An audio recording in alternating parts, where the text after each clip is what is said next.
નમસ્કાર મિત્રો, સ્વાગત છે તમારો આપણી યુટ્યુબ ચેનલની અંદર। મિત્રો, તમે આ ચેનલની અંદર નવા આવ્યા હોવ તો ચેનલને સબસ્ક્રાઇબ કરી દેજો અને વિડીયોને લાઇક કરી દેજો। તો મિત્રો, ગોપાલ ઇટાલિયા કહે છે કે ચૈતરભાઈ વસાવે ડેડિયાપાડાથી તીર માર્યું અને એ તીર સરકારની છાતી પર લાગ્યું। એ તીર ભાજપની છાતી ઉપર લાગ્યું। આદિવાસી સમાજને જગાડવામાં આવ્યો, યુવાનોનો અવાજ બનવાનું કામ કર્યું, એટલા માટે જ જેલમાં પૂરો છે।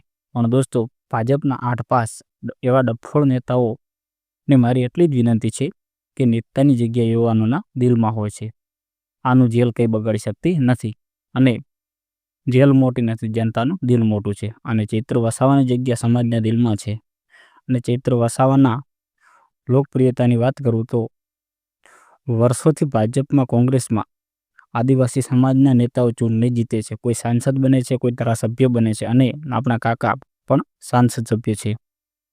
પણ ભાજપને કઈ વાત ખટકે છે તે સાંભળો કે વિસાવદરની ચૂંટણીમાં હું ઉમેદવાર હતો તો ગામડે ગામડેથી આવા ફોન આવતા હતા કે ચૈતરભાઈ ક્યારે આવશે, ચૈતરભાઈ સભા કરવા અમારા ગામમાં ક્યારે આવશે। ચૈતરભાઈની સભામાં હજારો લોકોની ભીડ હોય છે અને આવા છે આપણા ચૈતરભાઈ વસાવા। તો મિત્રો, તમને આપણા વિડીયો સારો લાગતા હોય તો ચેનલને સબસ્ક્રાઇબ કરી દેજો અને વિડીયોને લાઇક કરી દેજો।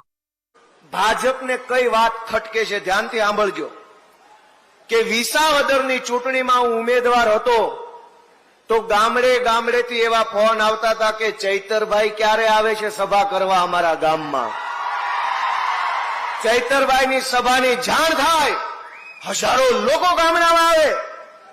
આટલા વર્ષો સુધી એવું હતું કે ભાજપની ટિકિટ પર સાંસદ તો બની જતા હતા પણ આખા વિસ્તારમાં કોઈ બોલાવતું નહોતું।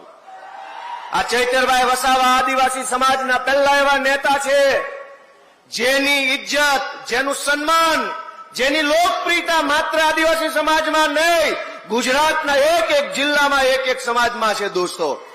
અને એ વાત ભાજપને ખટકે છે કે એક ડેડિયાપાડાના ધારાસભ્યની લોકપ્રિયતા સૌરાષ્ટ્રમાં, ડેડિયાપાડાના ધારાસભ્યની લોકપ્રિયતા ભુજમાં, કચ્છમાં, ડેડિયાપાડાના ધારાસભ્યની લોકપ્રિયતા ઉત્તર ગુજરાતમાં।